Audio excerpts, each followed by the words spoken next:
Oh, yeah. I saw that on Instagram.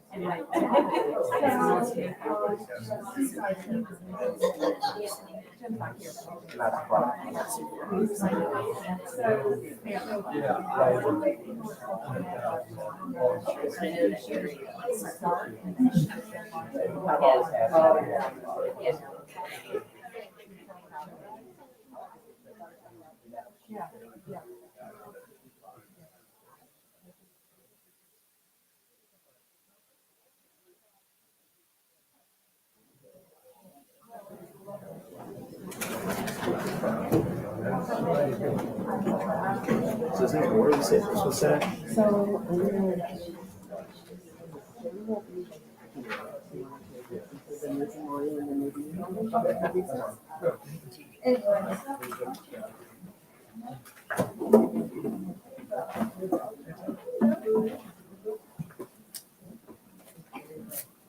Yes.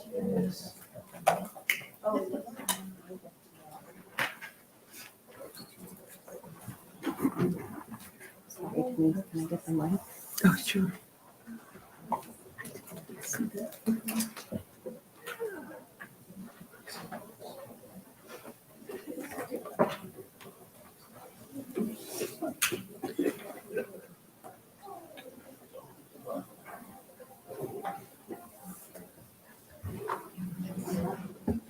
See, it's over here.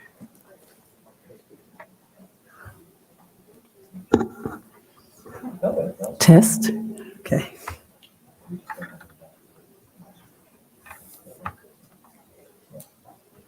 There are a few people still coming in before we start, so that's why I'm waiting.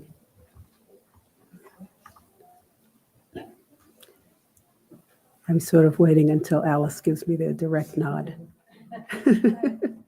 Ready? Yeah, no, there are people just walking in. Okay.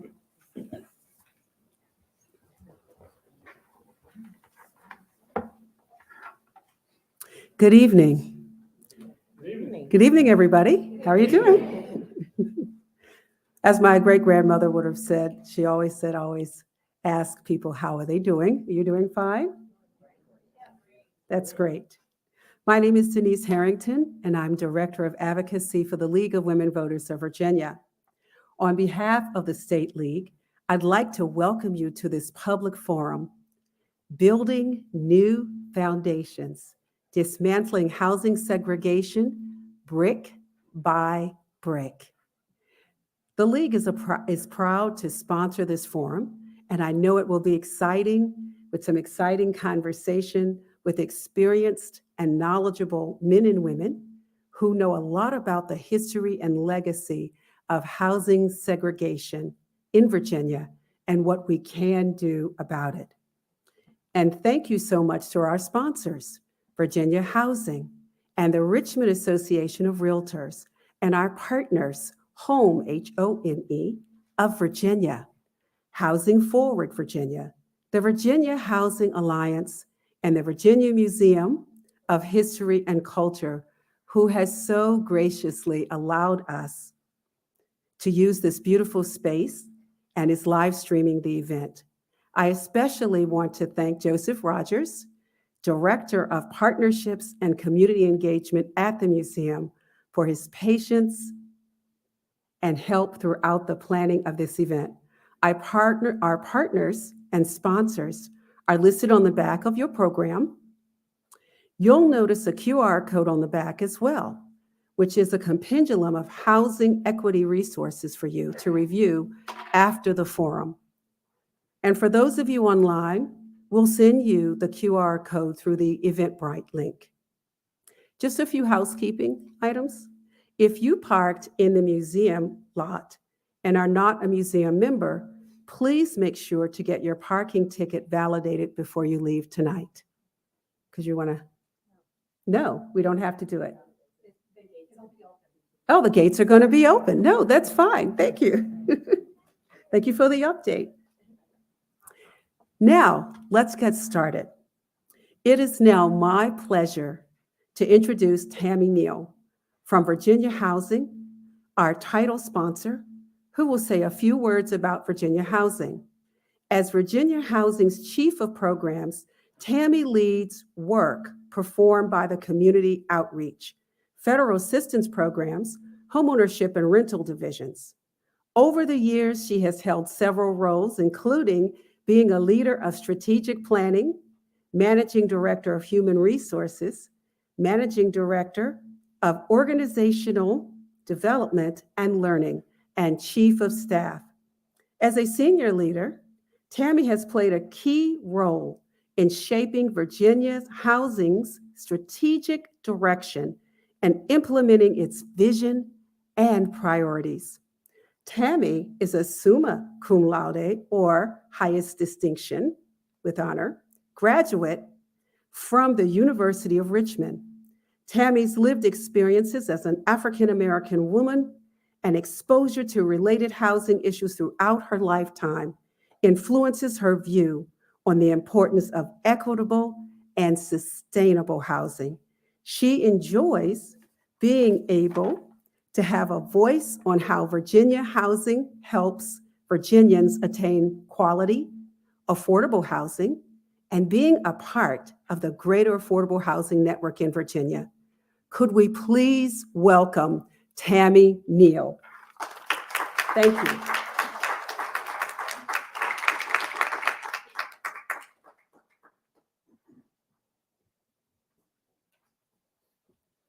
Thank you, Denise, for the kind introduction, and good evening, everyone. I am pleased to be here on behalf of Virginia Housing's CEO, Susan Dewey, who regrets that she's unable to attend tonight's event.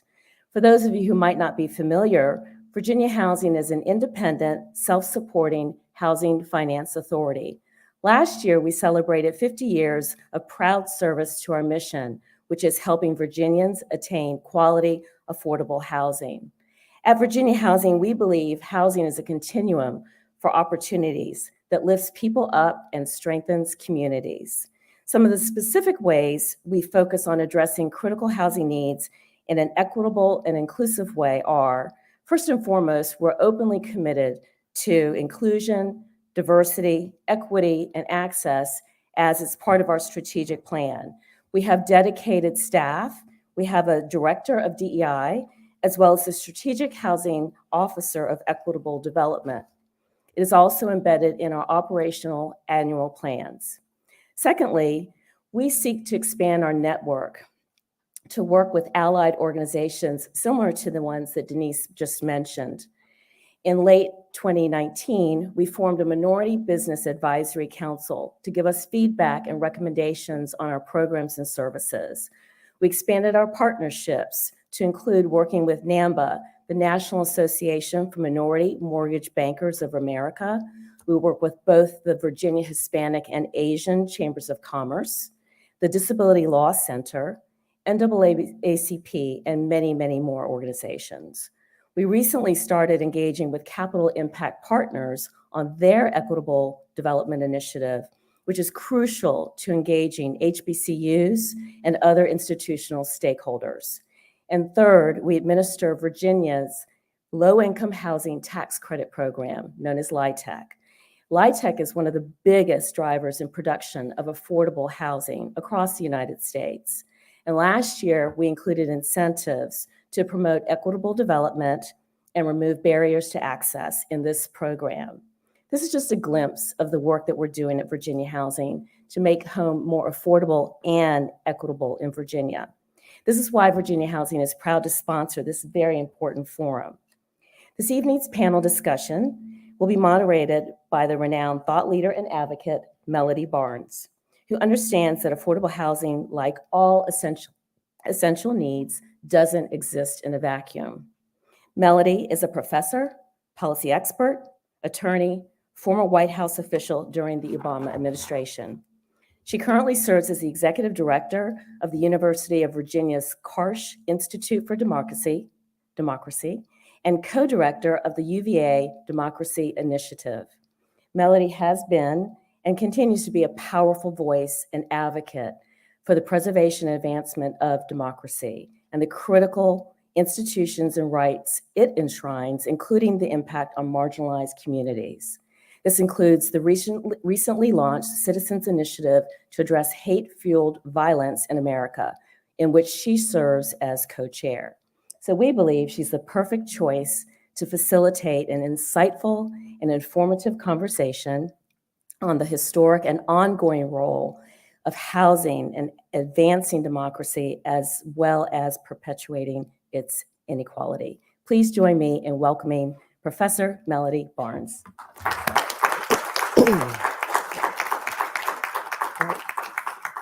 Thank you so much, Tammy, for that wonderful introduction. And it is a real thrill to be here with all of you who have joined us at the Virginia Museum for History and Culture, and those who are also with us here virtually tonight. So thank you. We're looking forward to being in conversation with each other and with all of you during the Q&A. I have the pleasure of introducing this wonderful panel before we jump into our conversation.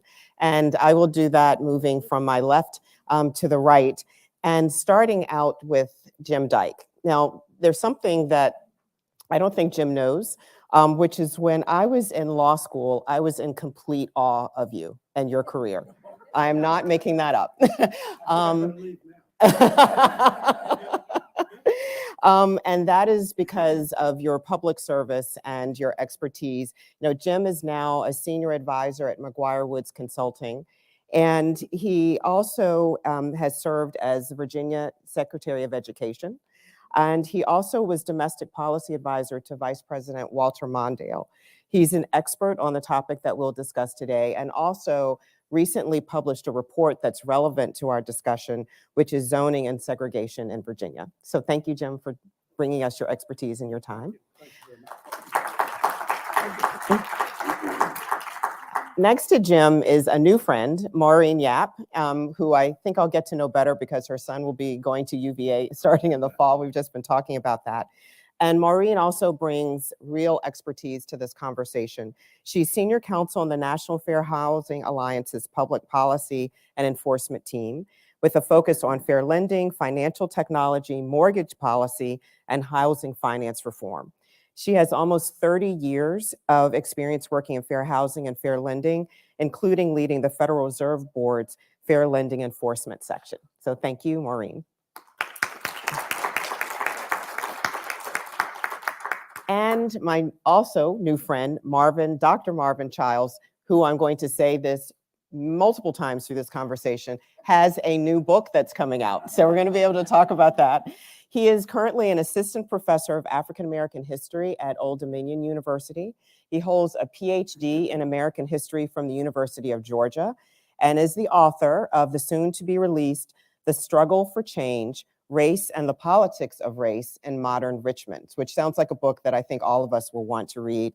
And that is published by the University of Virginia Press. Thank you, Marvin, for being here. So in leading into this first question, I'll just start with a little bit of biography, because it's related to the first question that I want to ask you all. I grew up here in Richmond. And for those of you who know the city, I grew up on the north side of the city, not far from Virginia Union University. And I grew up in a house that my parents bought in 1965. And it was around the corner from the house that they had purchased the year before, because as my mother, if she were still here, would tell the story, my dad said, if we're going to start a family, we have to save and we have to buy a house first. So they did.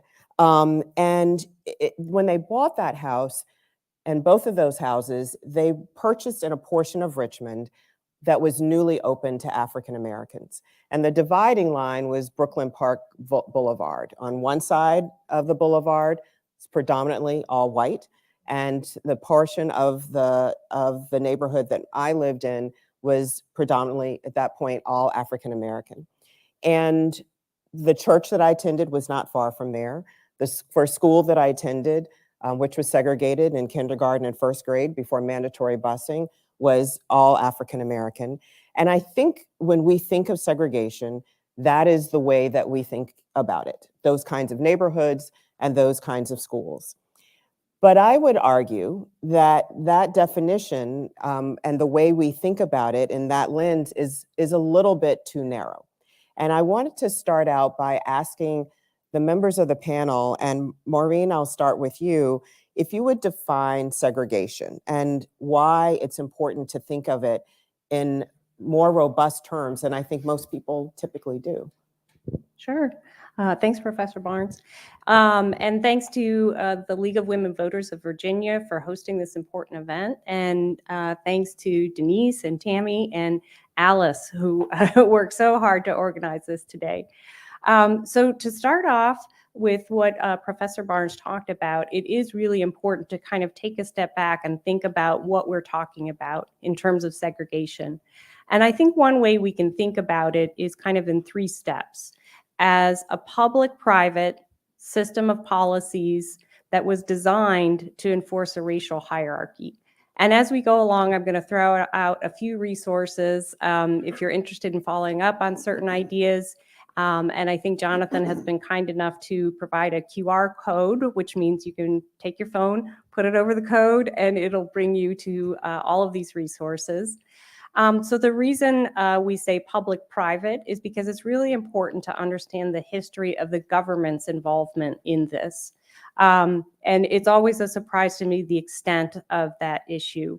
So keeping in mind, as we're going to talk about over the course of our session here, the government's involvement and how it worked together with what private corporations and private individuals were doing. And then thinking about it as a system of policies, meaning it wasn't a one-off, it wasn't an accident. These were intentional policies that came together, like I said, to reinforce a sort of racial hierarchy.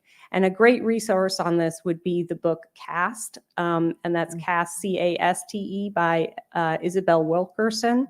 Does a great job of explaining how all of these policies created this system to reinforce the idea that some folks are others, that some folks get benefits, and that some folks are rewarded without even having to go through different steps. And so we're going to talk a lot more about specifics there. But the reason it's really important is to understand that this is something that was intentional.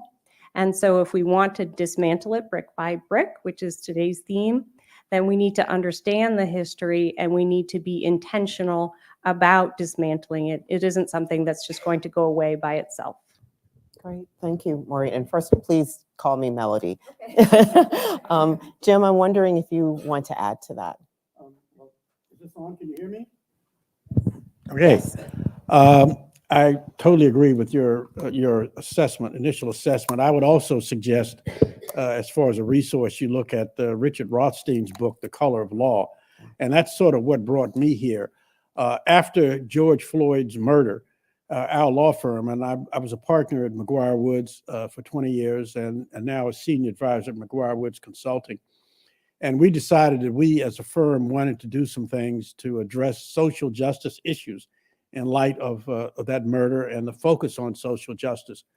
And a number of us in consulting teamed up with folks from our real estate land use group. And we read Richard Rothstein's book, and we decided to take a look at Virginia and its history in segregation and housing. And we found, our report was published, and we've got copies of it, I think, available here, but certainly online. We found that Virginia's history in this area, quite frankly, was reprehensible. And the starting point for us had to do with the fact that it all turned back to the enormous wealth gap that we have here in this country, to the extent that Black wealth is approximately 1/8 of white wealth. And anyone who studies this, and the Federal Reserve took a look at it, they made the clear statement that the 2 principal ways to build wealth in this country are through home ownership and through education. And if you look at Virginia's history in both areas, it is in fact reprehensible.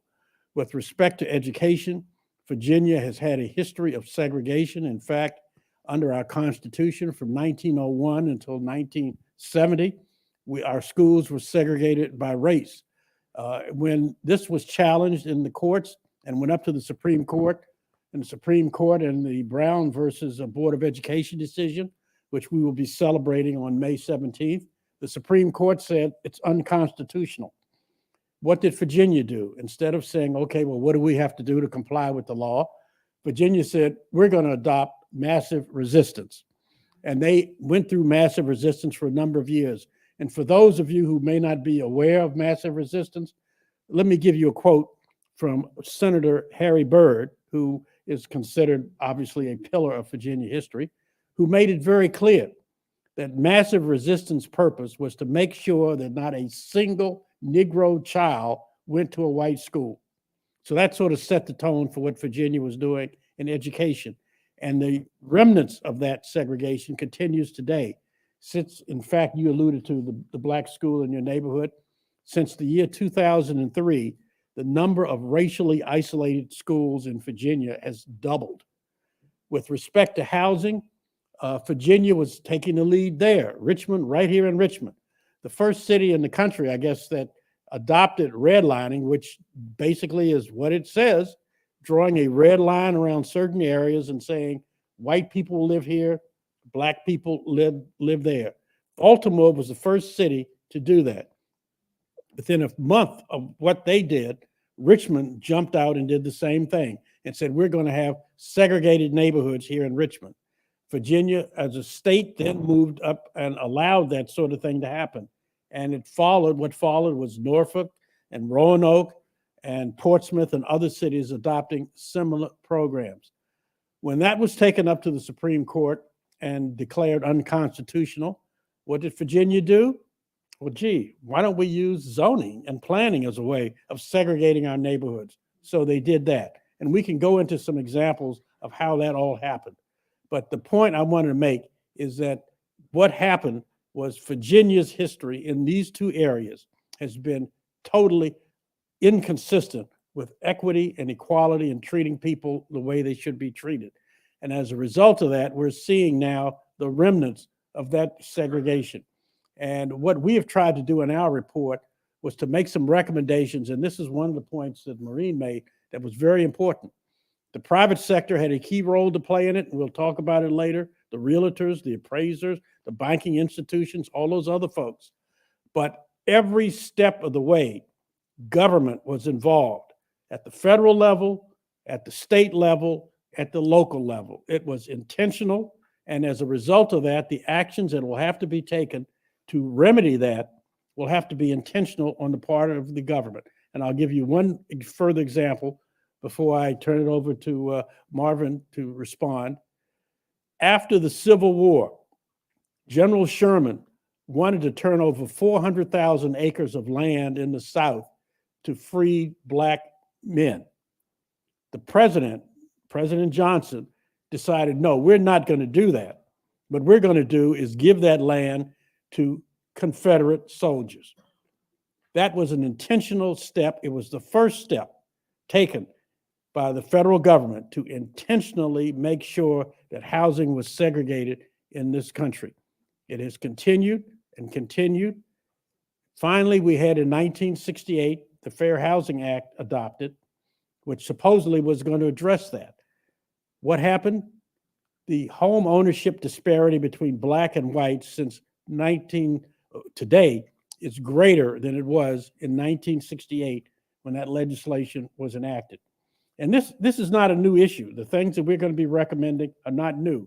And I'll make this very, very personal. 2 points. One, you mentioned that I worked for Walter Mondale. Well, Walter Mondale, when he was a U.S. Senator, was one of the leaders in adoption of the Fair Housing Act. That's personal.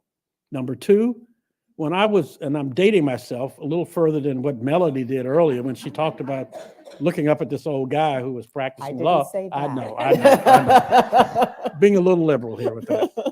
But when I was a third-year law student at Howard University, I wrote an article that made me the editor-in-chief of the Law Review.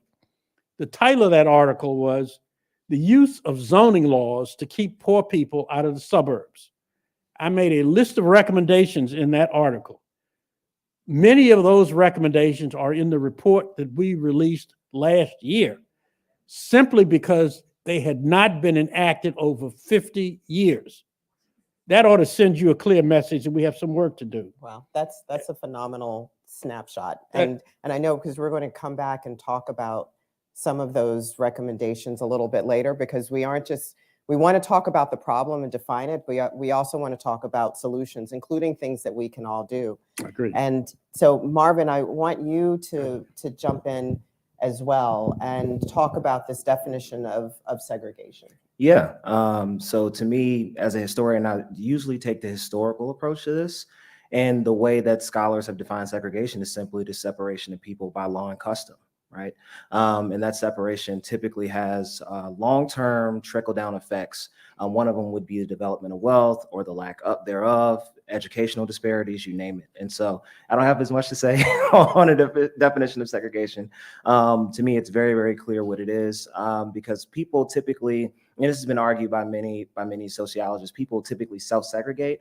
Well, that's not necessarily true, as obviously this panel has come together to argue. A lot of segregation amongst people has been done intentionally by usually small groups of people who've used government power to do that. And so again, we'll talk more about it in a second, but that's what I have on segregation, the separation of people by law and custom. And typically you have government action involved in that. Because when you put people together, they typically act like people, right?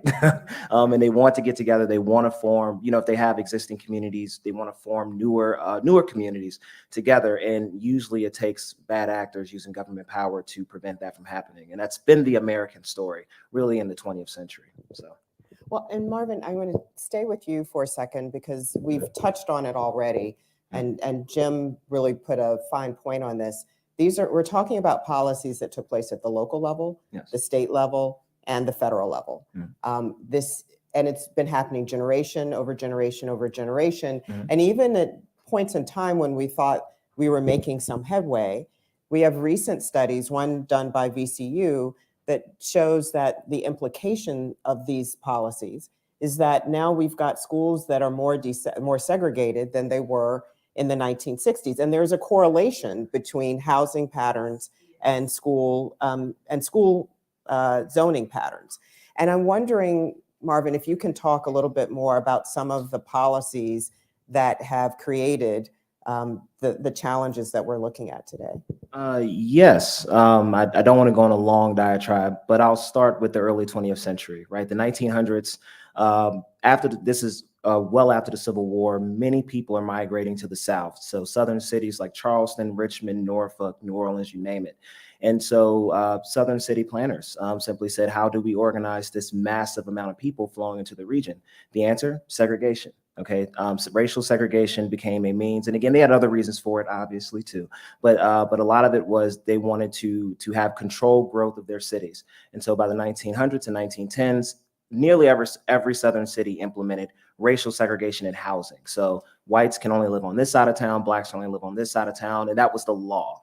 Luckily, the NAACP comes into the South by the 1920s, and they sic the federal courts on local governments. And so local governments can no longer do this by 1929.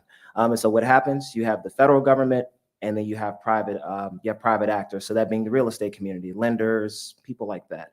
And so between the 1930s and the 1960s, they pretty much, they as in the federal government and local real estate communities redline cities behind the backs of the federal court, not behind the backs of federal courts, more so doing it in defiance of the federal courts. And it prevents Black people from owning decent property, getting mortgage loans to buy nice properties. And also Black housing doesn't appreciate as much because the real estate community just doesn't assess it as valuable. And also neighborhoods remain segregated. And that was until 1968, as you mentioned, with the Fair Housing Act of 1968, which prevents the redlining of neighborhoods and sections of town. Also, after that, you have the Mortgage Disclosure Act, or Home Mortgage Disclosure Act of 1975. And then after that, you have the Community Reinvestment Act of 1977. So that's the holy trinity of federal law that came as a result of the civil rights movement to get rid of housing segregation. The Fair Housing Act simply says you cannot redline neighborhoods or redline cities. The Home Mortgage Disclosure Act of 1975 says that all mortgages are now public record if you are a lending institution and you are covered by the FDIC. And the Community Reinvestment Act says, hey, banks, if you want your bank charters to be acknowledged and to be perpetuated in the future, you need to give mortgages to low-income people and minorities, right? You can't just not give them mortgages. And so those three things worked in tandem because of local groups. Housing opportunities made equal. Here in Richmond, you had the Richmond Urban Institute. They went in and did the groundwork and found that redlining was actively still happening even after those laws were still being passed. And so the beauty of the Home Mortgage Disclosure Act of 1975 was that if a bank was found to still be redlining, they could lose their charter.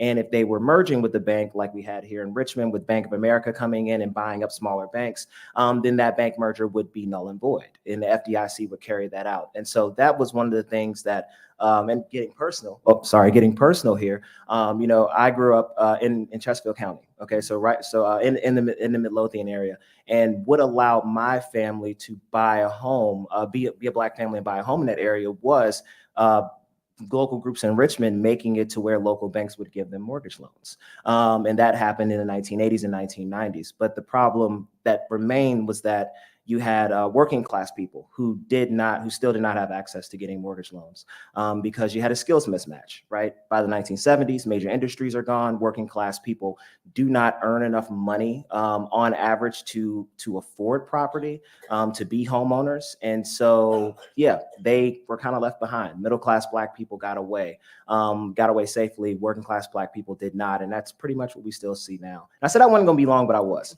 I'm sorry. So let me Well, no, but that was a fantastic kind of arc of the challenges. You touched on something that, Maureen, I'm hoping that you can do a little bit more of a deep dive on. You touched on the role of the courts. And Maureen, there are a few important cases, particularly Supreme Court cases, that factor in here. And I'm wondering if you can kind of fill that out for us a little bit. Yes, certainly. So I think I'm going to take us back for a little bit. We've covered a lot of history here, and I'm going to cover a couple of cases that originated in Virginia. So first, we're going to go back to right after the Civil War in the 1860s and the Reconstruction era. And we have the 13th, 14th, and 15th Amendment. And we're going to focus on the 14th Amendment. That gives us what's called the Equal Protection Clause. So no state shall deny the equal protection of the laws, as well as the Due Process Clause. And then, the Constitution is where we kind of set out our lofty goals. And then we have the laws and the regulations to be more explicit about what we're hoping to see and what can be enforced by law. So we have the Civil Rights Act of 1866. And again, the focus is on the white citizens and making sure that there are equal rights. So here, what the Civil Rights Act does, it says that all persons shall have equal rights to white citizens with respect to making contracts and with respect to property, both real property, which means housing, and personal property. So then we're going to fast forward all the way to the 1960s. That was so easy. And then we're going to go to 1967, the case of Loving versus Virginia. And here there's a movie about it, so you don't even have to read a book. It's a great movie and it's on Prime. So here we have Mildred and Richard. So Mildred was a Black and Native American woman, and Richard was a white man. And they lived in an unusual area that was fairly integrated in Virginia.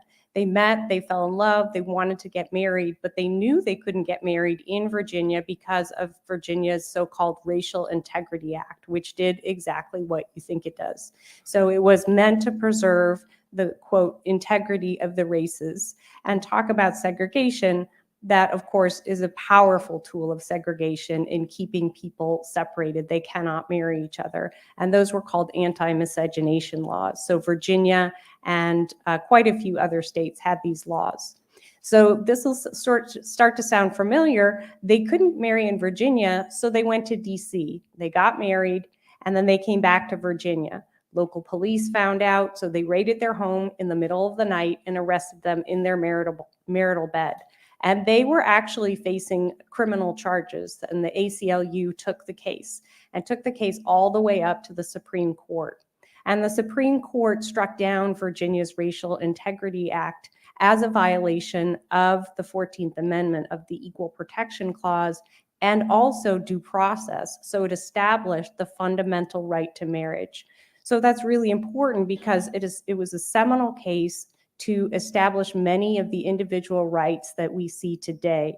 So this affected repro rights, this affected gay marriage, that is the foundation of that, the right to birth control and other privacy. So what we have now, again, with many things, we see sort of 2 steps forward, 1 step back. And now that line of cases, those individual rights are under threat and under fire.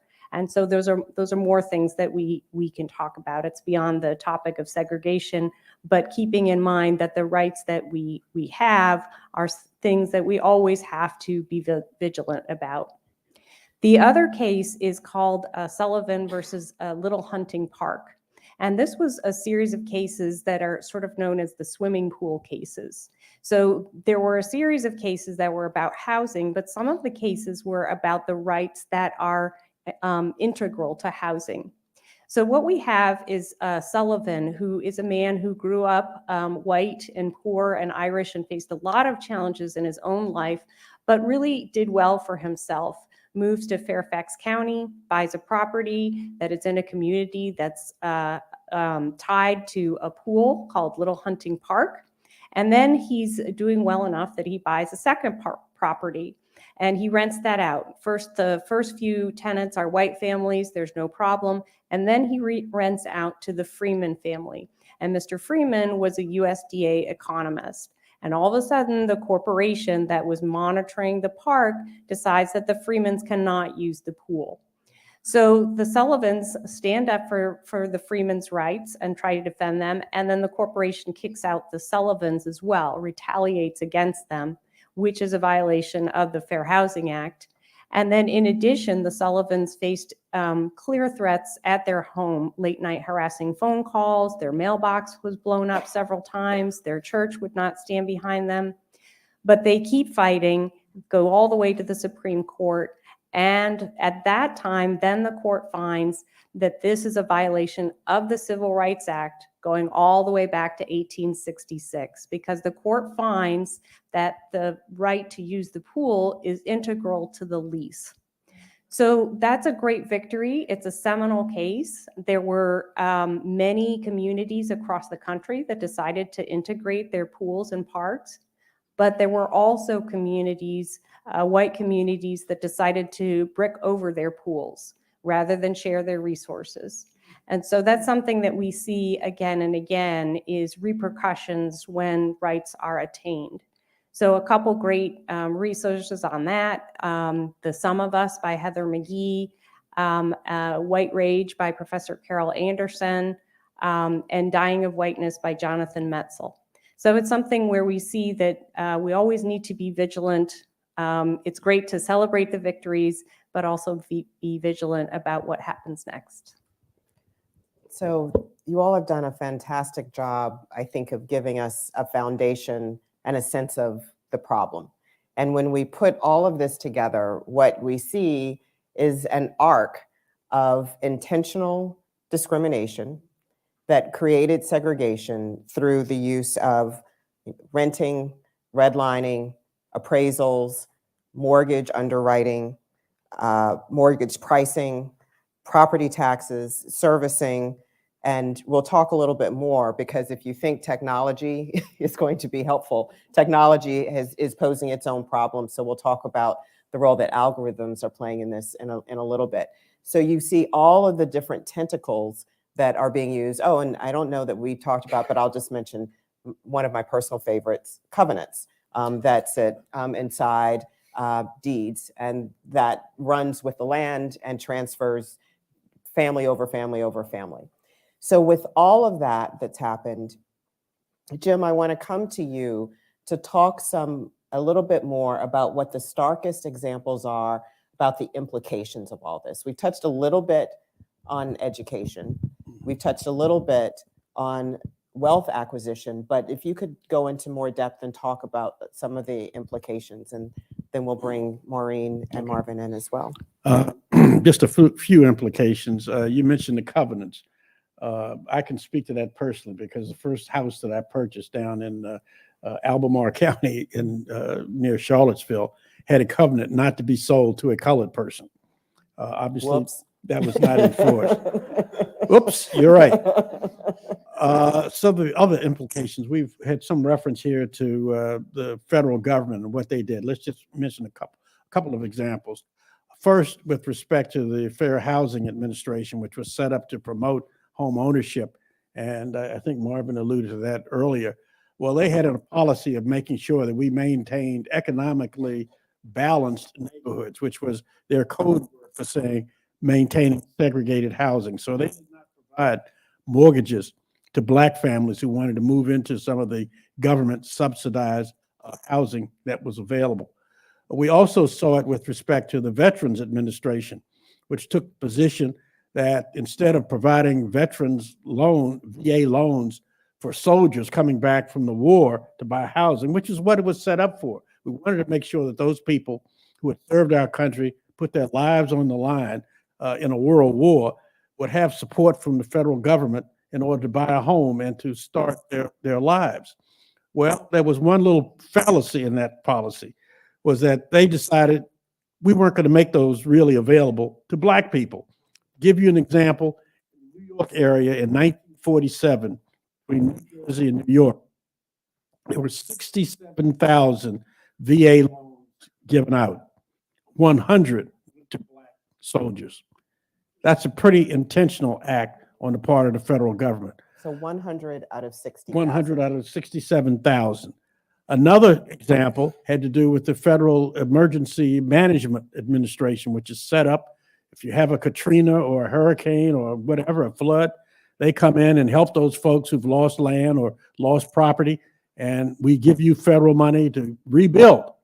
It's a great program, except for the fact you have to have a deed in order to show that you own the property. The problem there in the South, since Blacks were left out of the legal system, they could not participate in the legal system. They didn't have deeds. So the Black property passed basically through heirs. And so they were not able to go in and show a deed and be able to receive help from FEMA. That was the largest vehicle for taking away Black property in the South, was that federal government program. In addition to that, and this is not talked about, we just had a great debate here in Virginia about what our history curriculum should show. The curriculum should also mention that a lot of the lynchings that took place in the South were related to white people trying to take Black people's property. That is a fact. We're not making that up. It's not a political agenda. It's a fact. Another consequence, and you can see it right here in Richmond, was when you have redlining and you have Black people living in one area and white people living in another area, and you call the area where the Black people are living, you zone it for industrial use, and then you zone the others for residential use. What does that mean? It means you've got highways running through those areas, you've got a lack of trees, you've got all kinds of things going on which are not conducive to a good living environment. What happened? This happens right here in Richmond. Gilpin Court is a perfect example. It was a study done just a few years ago to show that. But as a result of having that segregated housing, a lack of trees, you had situations where the temperature during the summer would be 5 to 10 degrees hotter in those areas, which would then give rise to problems with asthma, with blood pressure, with diabetes. And then you lay on top of that a COVID situation, and you've really created a problem. These are some of the consequences of the actions that were taken. And we can go into even more detail if you look at the schools, how since a lot of the schools are funded by local real estate taxes, you will find that in the schools that are in the Black neighborhoods, they usually have lesser resources than the other schools. And that translates into a lesser educational opportunity, which means you have less earning power and you're sort of consigned to certain parts of the community. So there are a lot of consequences that come about as a result of this, which need to be made clear. And it's exactly the reason why I harp on the fact intentional governmental action created it. It's going to take intentional governmental action to correct it. And a few other things I will get into later, but I don't want to take too much of your time. Next question. Well, I want to go to Marvin because did I mention that Marvin has a new book that's coming out? And is Race and the Politics of Race in Modern Richmond. And I bring that up again because I want you, Jim has started to tee this up. Marvin, I want you to continue to talk about some of the implications of historic housing segregation, because one of the arguments that we're hearing more and more of is we understand the past is bad, but the past is the past. And I want you to talk about how past is the past. Not very, not very. And this is something that, I mean, we can see very much here, even in the city of Richmond. And Richmond is just like any other city throughout the Commonwealth that's had this issue. They mentioned earlier that schools are actually racially isolated schools are more prevalent now than they were, say, in the 1960s and 70s. And all that means is just schools that have a 70+% of one race of student, whether that's white and or black or Latino or whatever the racial demographic is. And that has, you know, again, what's the long-term consequence of that? Well, you have schools in Virginia, the ones that are 70+% black, surprise, surprise, are the ones that are the most impoverished. And when you have impoverished kids quarantined into schools that are in areas that don't generate a huge tax yield, property tax yield, they're getting less funding. And even with getting less funding, the test scores are lower, and it makes it harder, and this is the big picture, to access the social ladder, right? In my opinion, what's more American than people being born and having the ability to better their circumstances through their hard work and their merit? Schools or education is designed to do that, right? Is to give young people a chance to better their circumstances. And that is hard to do when you have the remnants of housing segregation, because if you're given an inferior education because of a lack of resources, you have no access to the social ladder, and you merely recreate the conditions that you're born in. And then on the other side, if you're born into a wealthier side of town, that's the same thing. You're going to recreate that. And what you have is systemic, what scholars now call systemic poverty, right? Poverty, or what was called a cultural poverty back in the 1960s by Michael Harrington. Are you familiar with him? Are you familiar with Michael? In the John F. Kennedy administration. Yeah, so how past is the past? Not really. Not very fast at all, because we're still dealing with the stuff that was left incorrect after the 1960s. And so what that is a lack of access to the social ladder by Black and brown people, and that's what we're seeing today. Well, and Maureen, if you could, I don't know if you want to comment on that question, but I'm also curious if you can talk about the places where it's particularly difficult to get at these problems. I mean, we've talked about the Fair Housing Act, we've talked about we've talked about federal policy that's been put in place. We know what, the Supreme Court said about covenants. There have been efforts to address redlining, but where is this most persistent? And if you could start to talk about some of the very modern forms of policy and practice that are perpetuating this challenge. Sure, definitely. So I can build on what Jim and Marvin were talking about. I'm going to focus for this part on appraisals, but the idea is that these policies that started basically at the inception of our country permeate the housing system that we see today. So I'm going to talk to you about the story of Tanisha Tate Austin and Paul Austin, and you may have seen them on CNN recently or other news shows. And they're a Black family that lives in Marin City, California, which is majority Black and historically Black. They bought a property there and significantly improved it, changed the living area, the square footage. And so they wanted to complete the remodeling and take more money out. So they were seeking a refi and got the appraisal. And the appraisal came in sort of low. They had some suspicions about it. So they did what families have done, families of color have done for a long time in the United States, and more stories we're hearing about. They engaged in what's called whitewashing. So they took every indication that they were a family of color out of the house. Any hair care products, any family photos, photos of their children, holiday cards, books, art, and then they asked a white friend to stand in for them.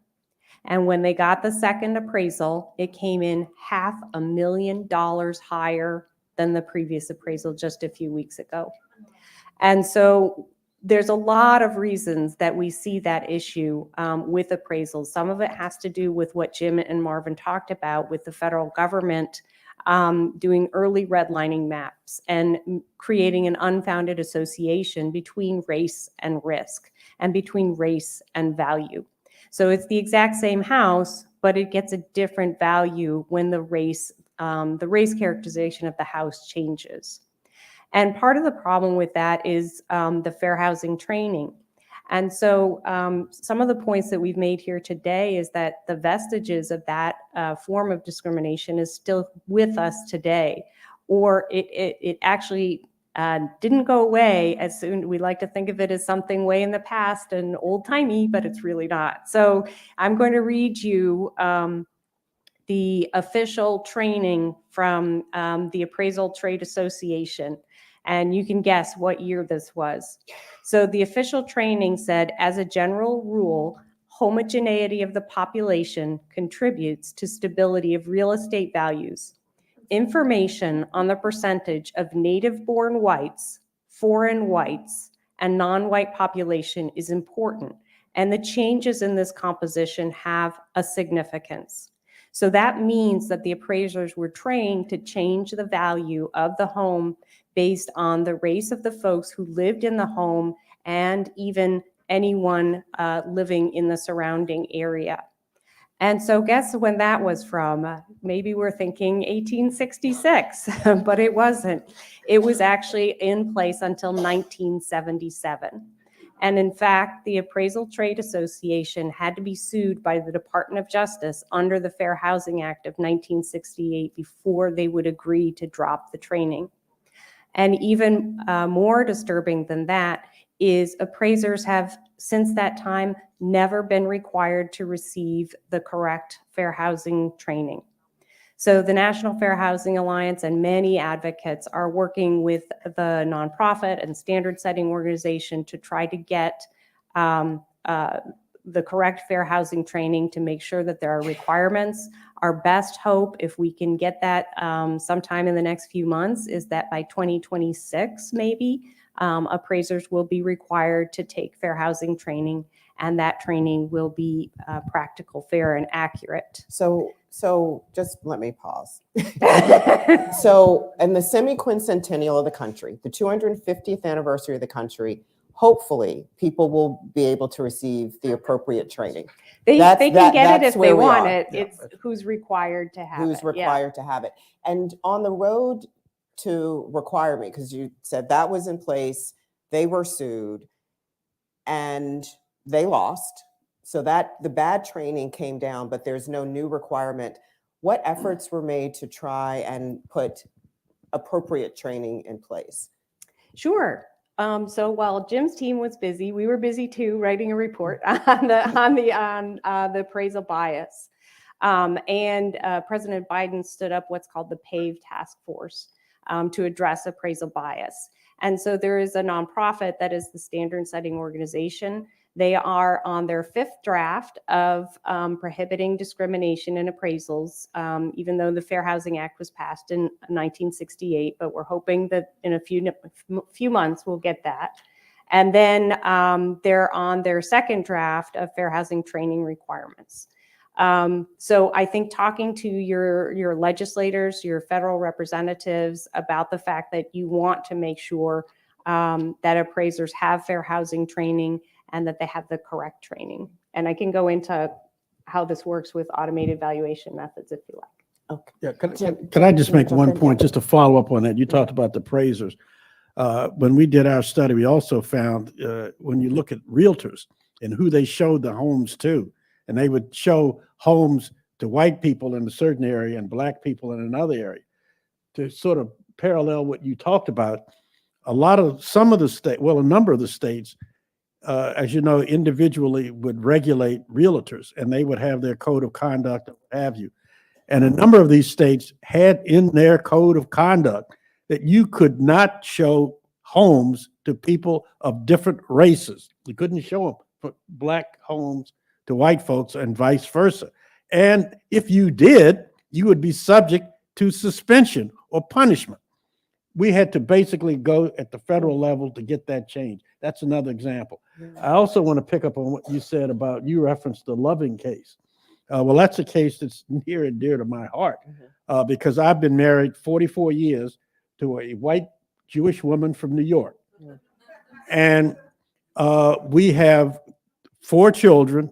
She has a son from a previous marriage, and we had 3 beautiful biracial daughters. We were looking for another home in Virginia. We went to Scottsville, Virginia, which is right outside of Charlottesville.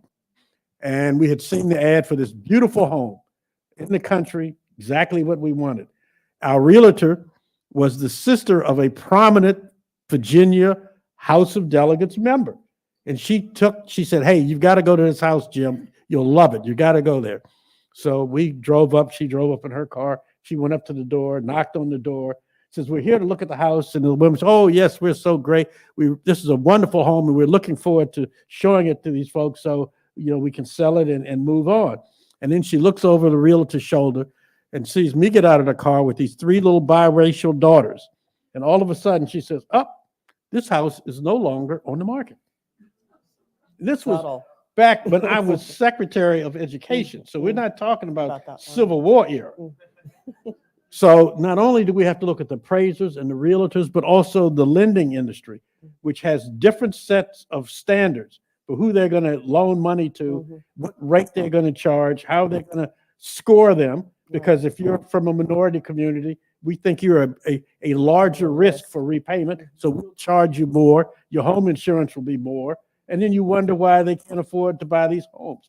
So the solutions are involving not only just us doing some governmental changes, but the private sector has got to be very much involved in making these changes. And we have to keep the pressure on people to do it. Now, there's a message that we've tried to develop in our report, which addresses another component of this, but I don't want to get ahead of your questions, and I'll wait to talk about that in a few minutes. Okay, so it's like the trailer to the movie. So that's coming.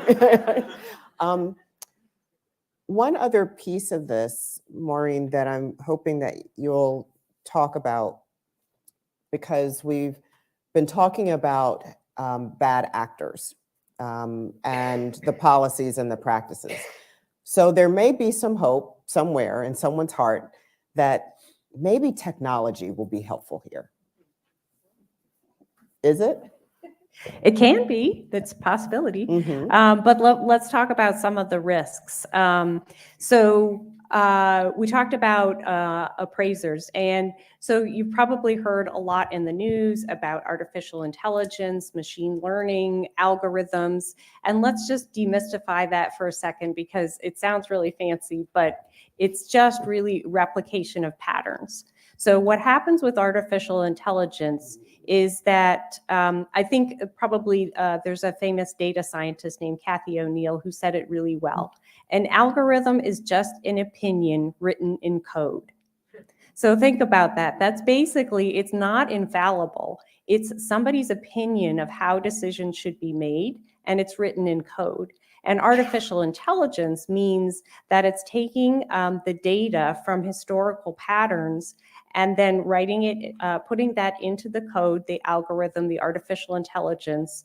A step beyond that would be machine learning. And then that generates some decisions or predictions for the future. So what does that mean? So we're gonna talk a little bit about Amazon. So Amazon decided that they wanted to streamline the hiring process, which sounds like a great idea. Hiring is terrible and it's just awful, and you have to go through all of these resumes. So they decided to create artificial intelligence that would select who they should interview for engineering positions. Well, they started to notice that the results were coming out and there were no women. And it turns out the algorithm didn't like women. But it's not that the algorithm or the artificial intelligence has an opinion. It's how it's designed. It's not infallible. It's based on the prior opinions. So based on everything we've said today, if I say that this is going to be based on historical patterns, right away, a red flag should go up. And so what happened there was they took 10 years of resumes as what they call the training data. So that just means that's how the machine learns, or the artificial intelligence is designed based on that historical pattern.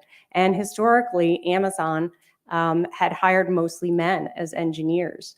And so the machine doesn't know that. The machine doesn't have an opinion one way or the other. It just replicates what the historical pattern was. And so resumes that had women's colleges, women's sports, women's clubs on them got dinged and they got out. So they had to scrap that project. So you can see, based on the things that we've said here about the history of redlining, the type of data, the undervaluation of properties, if that data gets fed into different artificial intelligence systems, there's a big risk that that could impact populations. So the federal agencies right now have an open comment period on tenant screening. That's another area where there's a big risk that could be associated with a disparate impact on families of color. So while there are many people that are working really hard to try to ensure that there are fair systems, the Biden administration has issued a blueprint for AI. It's really something worth learning about. It's kind of the new civil rights frontier. Another good resource is a documentary, yay, not a book. So it's Coded Bias that's on Netflix. They do a great job of walking through what this new civil rights frontier looks like. Can I Joy add- Bull and Weenies? Could I add one Yeah. little quick point here? Yeah, Since- Jim, add one thing, and then I just want to prepare everyone. In about 12 minutes, we're going to go to audience Q&A. I have a couple more questions I want to ask about solutions, and Okay, then we want to turn to you. But very quick. You mentioned the algorithm, just to get, how many of you out there are National Football League fans? But you may recall there was a real problem with lawsuits related to brain injuries that football players received. A lawsuit was brought by African Americans that showed that the algorithm that they used to determine what the severity of this and how much you would recover seemed to, for some reason, be skewed so that black players were not on the same par with white players. This was using the algorithm. So it's sort of that thing, if you put garbage in the system, you're going to get garbage out of the garbage system. out. Right, absolutely. Just a point. Well, don't put your mic down Oh, quite yet. oh. Jim and Marvin, I want to start with you to ask about, we've talked about the history. We've talked about the challenges and the problems, including those in 2023. Where are there opportunities? Where do you see room for solutions? Where might we be able to make some progress? Why don't you go first? No, I'll follow. Because you have a book coming out, so I want you to. Yeah, right. Yes, I do. Thank you. But no. So in my book that is coming out, I talk a lot about what everyday people have done to create change in unfair systems, and getting government action or pushing for government action is always a good thing. But the best thing is always to make government chase people, not force people to chase government. So what do I mean by that? I mean that everyday people have to make the conscious decision to live in class and racially integrated neighborhoods. It's easy to say, hey, Uncle Sam, hey, fix this problem. And again, the government has a role in fixing problems that it self created. But everyday people have to also pitch in and do their own part, right? When you're looking for a home, when you're looking for a community to live and raise children, be very mindful of the racial demographics, be very mindful of the class dynamics, be very mindful of that, and don't replicate the sins of the past, right? By promoting class and race segregation. That's something that everybody can do, right? And that's what I think is a big solution, is again, force government to chase people. If people are doing this, then everything else will catch up over time. It's the way that it ebbs and flows. It's the same way that, say, changes in sports happen, right? So I'm a huge sports fan, I gotta say it, right? And you know, I'm doing a few sports books right now. And one of the things that I'm writing about is how flashy play gets into the professional basketball, the NBA, so professional basketball play. And like, how does, you know, fancy dribbling, you know, behind the back passes, stuff like that happens. It happens because people on the ground are doing it, and the league and the various sports leagues have to now change their rules in order to accommodate for that. And that's just but one example of legislators and of government chasing behind what people are doing. And so people have to make the first step, in my humble opinion. And if people make the first step, government will have to follow. They have no other choice. So, yep, that's it. Yeah, policy is often a lagging indicator. Well, my idea of a solution, and part of what drove. Can you still hear me? Is it? Yeah. Oh, Yeah, okay. it goes in and out a little bit. As we were writing this report, our report, before it was finalized, I was in New York with my wife. As I mentioned, we have an interracial, interreligious marriage, and we were going to the bat mitzvah of my grandniece, and she was giving her Torah lesson, and her lesson had to do with slavery, which in the past had been based on religion. And what she had learned from reading the Torah was that we should not be focusing on blaming the people who committed the slavery or who enforced it. We need to be focusing on what we in our generation can do to eliminate the vestiges of that discrimination. And I says, whoa, wait a minute, a light bulb went off. This is something we ought to be focused on in this message. While I would love to be able to say that people in their heart of hearts decided that it was correct to treat people equally and not based on color. We may differ on black and white and brown, but one color everybody loves is green.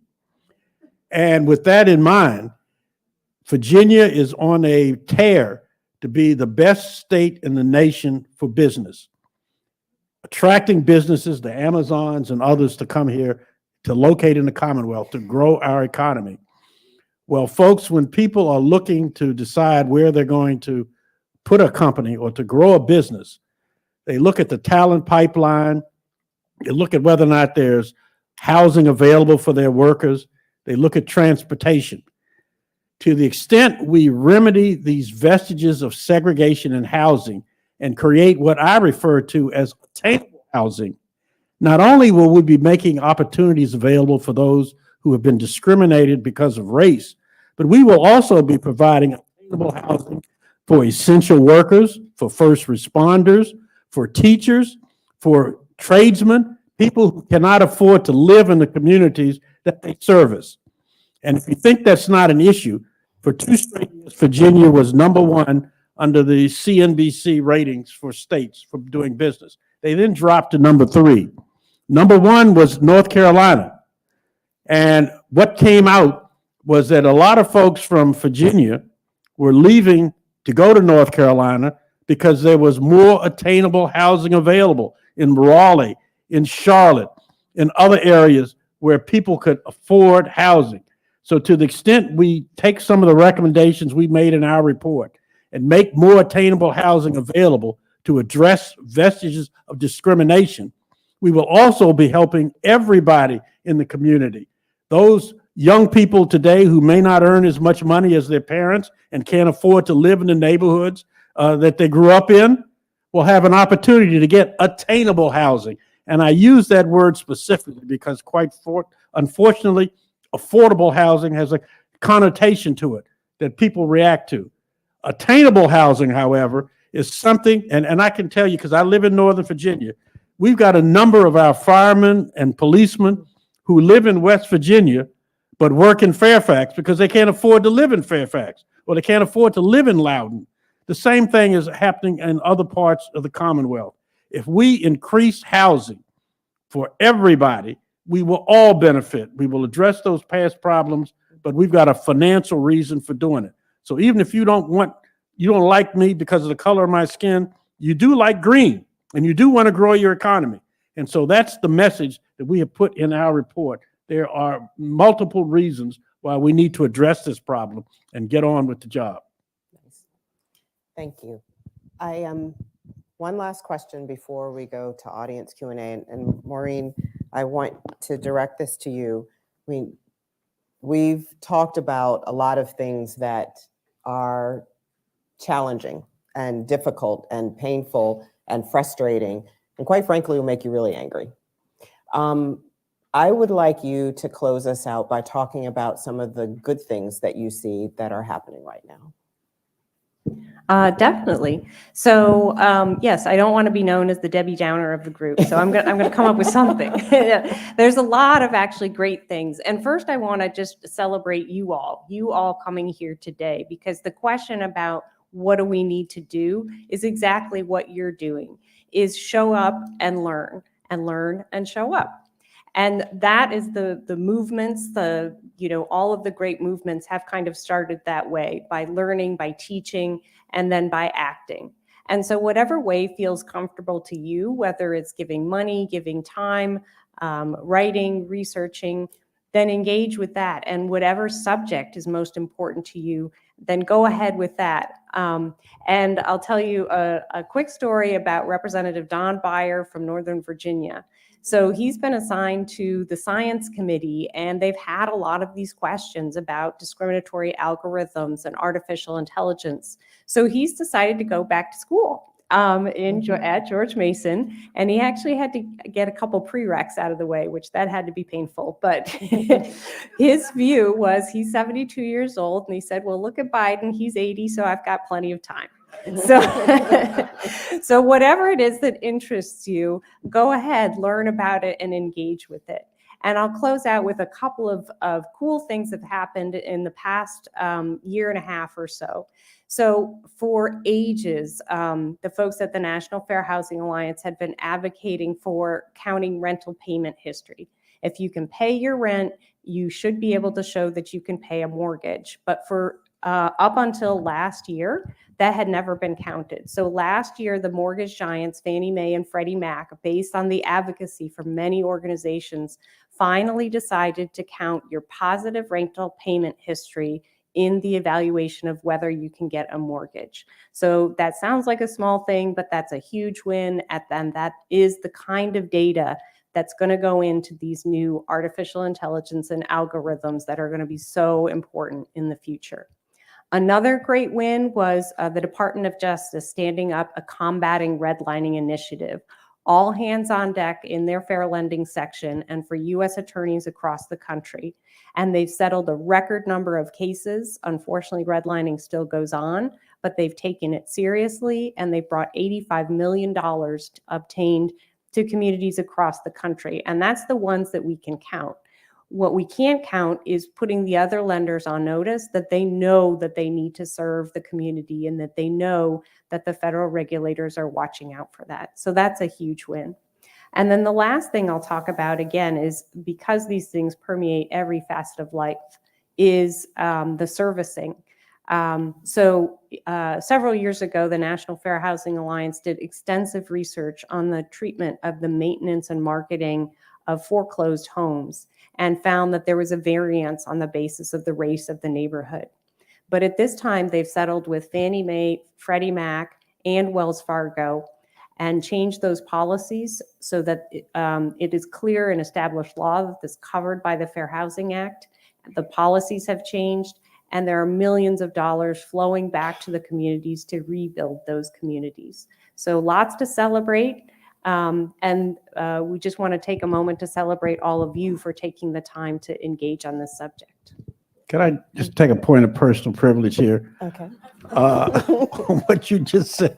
I happen to be part of a group, former public officials, and we call it Romeo, which is retired old men eating out.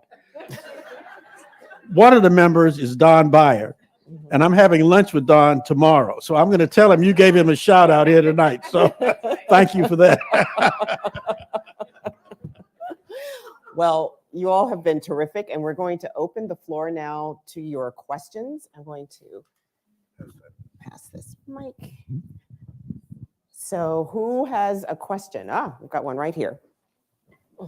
I don't need this microphone. Can everyone hear him?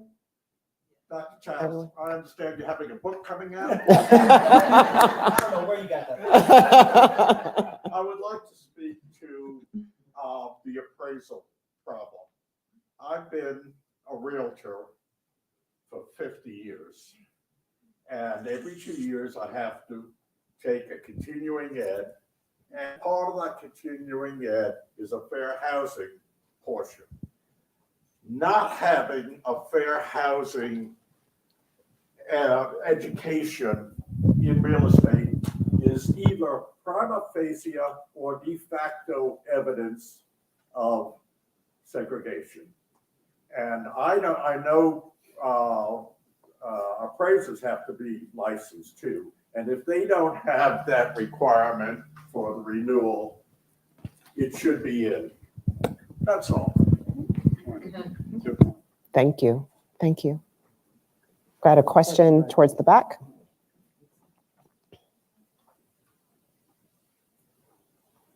Hi, thank y'all so much.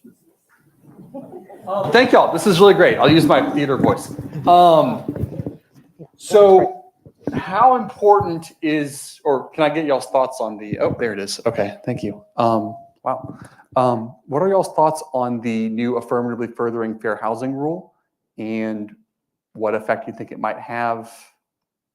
Is it going to solve anything, or is it just another iteration of things that aren't really going to work? Are you a plant? That is a highly technical question, but I will dive. Got it. I knew it. So, yep, we'll dive into that. So, what he's talking about is a section of the Fair Housing Act that was passed in 1968, and it requires HUD and federal agencies, including federal agencies that supervise financial institutions, to affirmatively further fair housing. So that means not just prevent a violation, but to affirmatively and intentionally, as we've all been talking about, address fair housing in the programs that they have for any folks who receive federal funds. So that rule has never been fully implemented, and we hope that it will be fully implemented. The Department of HUD, the Department of Housing and Urban Development, proposed a rule. What they call the comment period just ended. That means that the public has an opportunity to comment. There are hundreds of comments on it. We are asking HUD to pass that rule, to finalize the rule as soon as possible. Our thoughts, I'm not the lead on that one, so the official thoughts of the National Fair Housing Alliance are on the website and in the comment letters. I do know that one thing we are encouraging is making sure that HUD has a strong rule that encourages community participation. So again, thinking about how you want to participate, how you want to, in your own lives, further fair housing.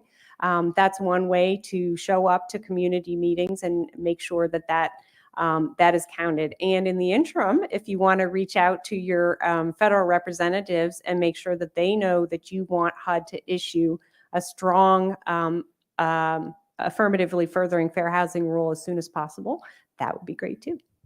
Does that? Great. Something else people can do. I see a hand right here.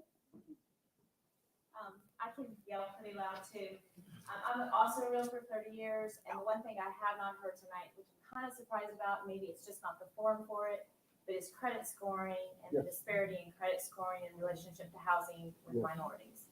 Yeah, I alluded to that a little bit in my response, but you're absolutely correct. The credit scoring is very important, and the fact that certain things are taken into consider or not taken into consideration. For example, paying cable bills and other kinds of things that reflect consistency of payment. And that's an issue that needs to be addressed. And to the extent you've got some ideas and thoughts, I would love to hear even more. But that clearly is an area that has to be addressed, just like appraisals and steering of folks by realtors. But you're spot on with that. But also the financial institutions themselves have to police themselves so that more people are involved as far as working at these financial institutions, having opportunities to get loans and to get good financial advice.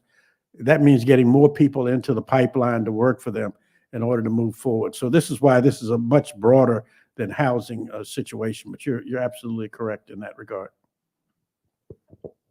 And if I could build on this, again, I feel like the audience is filled with ringers because that is a very technical question, but it's a great question. And I think what we've tried to do with the National Fair Housing Alliance is also highlight how some of the credit score models and algorithms reflect discriminatory patterns and reflect are highly correlated with race and disparate impact.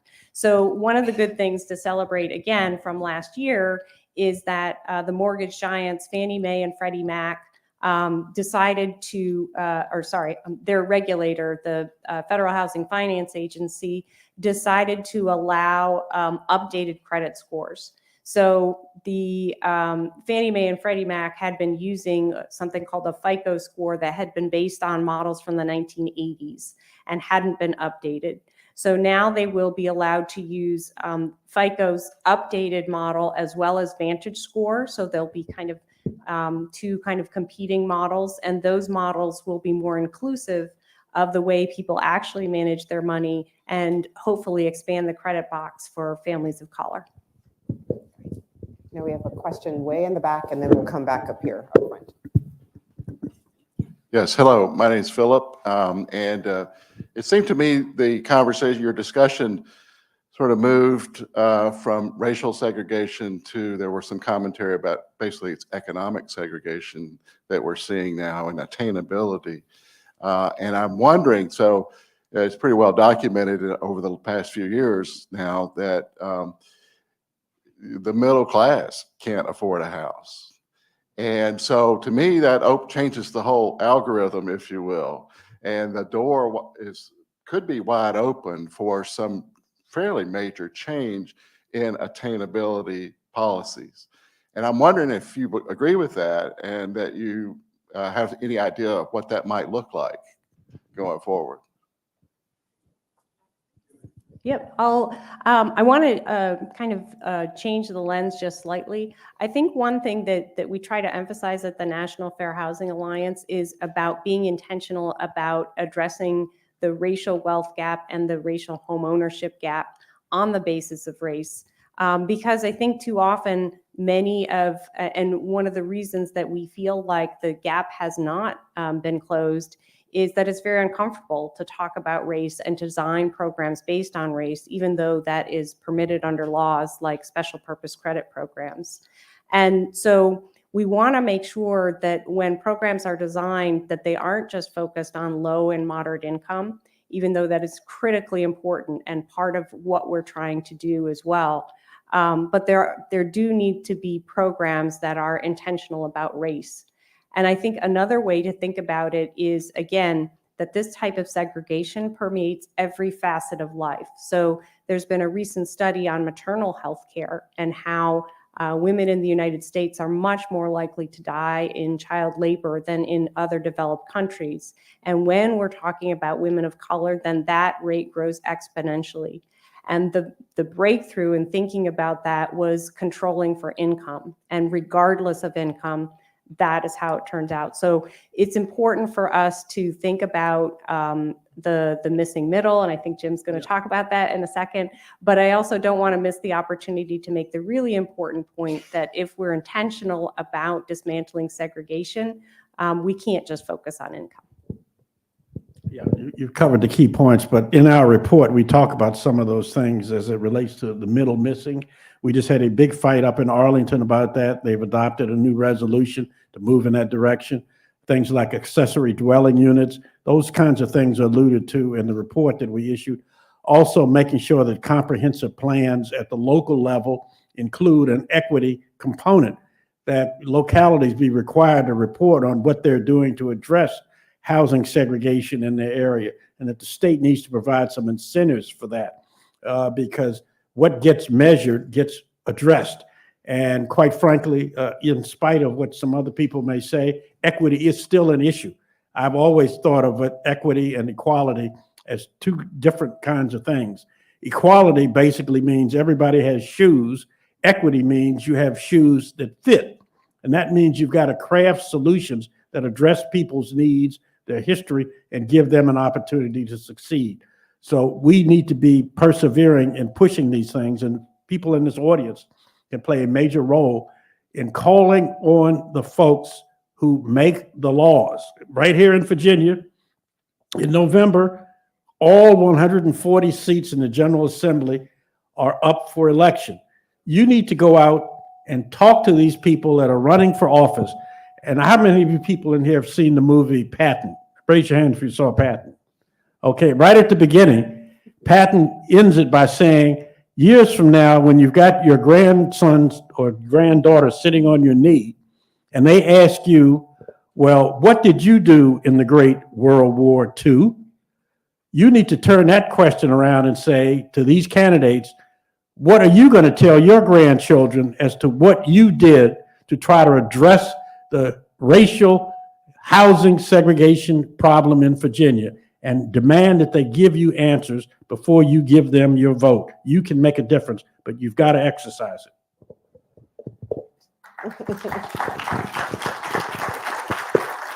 You sounded like you're ready to go on the stump. I've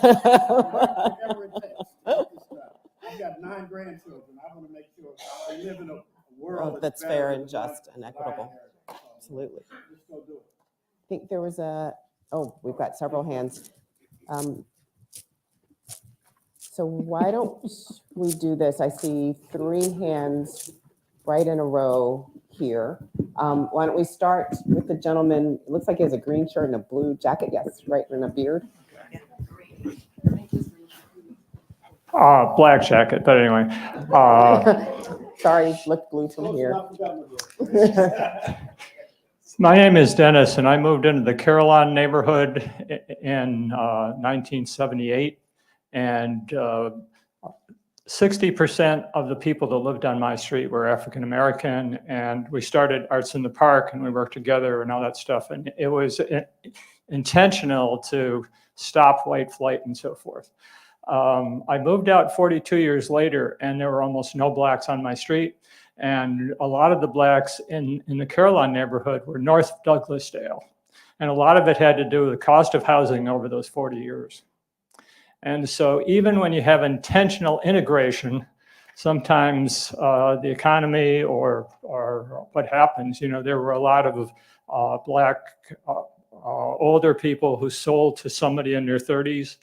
And most of those were white because they could now afford what the neighborhood could stand either on my street or somewhere else. So even when you're trying to live in an integrated neighborhood, sometimes other forces come into play. Okay. And what I want to do, just to keep an eye on time, but to take these last questions, I'll take the next gentleman, I think, green shirt. Yes, great. And we'll just answer these together. Thank you. I know that in Virginia, cities have limited powers, but I'm curious, Richmond City Council has declared an affordable housing crisis, and I'm curious if there's a specific piece of legislation or action that you think is within their power right now that you would like to see them take. Great, thank you. And then there was another, yes. Yeah, just really a follow-up to Jim, what you were talking about, which is wonder if you could talk a little bit more about specific zoning and land use recommendations in your report and what needs to happen here in Virginia to have some of those enacted. And then generally for any of you, are there communities or states around the country that have changed zoning and land use in such a way to reduce residential segregation that we can learn from here. Yes, our report, and I'm Terrific, mindful yeah. of time. Yes, and so we've got a zoning question, then we've got an RVA city council, any possible legislation, and what to do when there are efforts to try and maintain an integrated neighborhood, given some of the external pressures. So Yeah. Jim, why don't you start Yeah. out and then we'll Well, go. one, I would just draw your attention to our report. We talk about, as I mentioned, requiring equity in the comprehensive plan, giving the state the authority to basically require that happen, that the state provide funding for those localities that are too small. For example, not everybody is a Fairfax and can have a separate housing department. If you're in Scott County or Lee County, you may need to have some assistance from the state so you can address some of these problems. As I mentioned, the accessory dwelling units, the missing middle situation, converting some commercial property, especially now that we find that there's less of a pull for office space because of the change in workforce and a lot of people doing some things remotely. We can convert some commercial buildings and facilities into residential facilities that I think can be done at an attainable level for people who will be able to afford them. But we've got some specific recommendations in our report about what can be done at the local level and at the state level. Some steps were taken in this most recent General Assembly session. For example, requiring the Virginia Department of Housing and Community Development to monitor what the localities are doing as far as addressing the equity issue and looking at what they can do to support them. Also giving the Virginia Resource Authority the authority to provide financing for projects that include housing for low and middle income individuals. The General Assembly can take a number of steps to address this, but unfortunately, the General Assembly has not been as aggressive as they should be. And it gets back to the point that I made. Unless you insist that they do something and take action, they can take action to give Richmond, for example, whatever authority it needs to address the housing problem. One of the things I learned from Walter Mondale was that he said, I met a lot of dumb politicians in my life, but I never met a successful one who couldn't count. And that means you've got to get out there and vote and force them to do the things that are necessary. But I could also talk about the Dillon rule, but that's a whole nother different discussion. Right, that'll be our next panel. So affordable housing at the city council or zoning or efforts to maintain integration before we Yeah, close I out. think Jim's report, his firm's report did a great job. I think for folks who want to show up at different events, to ask the legislators, what are you doing to affirmatively further fair housing, to Jim's point, and to sound as smart as some of the folks here who have raised those issues. It's known as the AFFH rule, but just asking them, what are we doing to affirmatively further fair housing in our jurisdiction? Marvin, anything to add? Oh. All right. Well, I hope you will agree with me that this is a spectacular panel and help me thank them.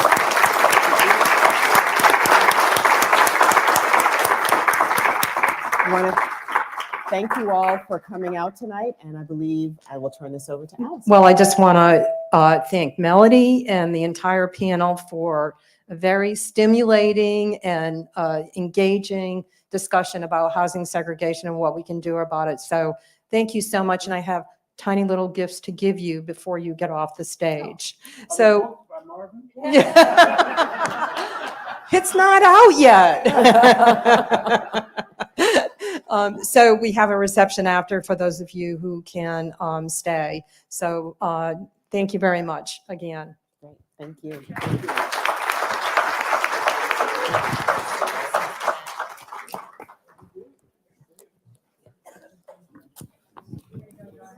Oh.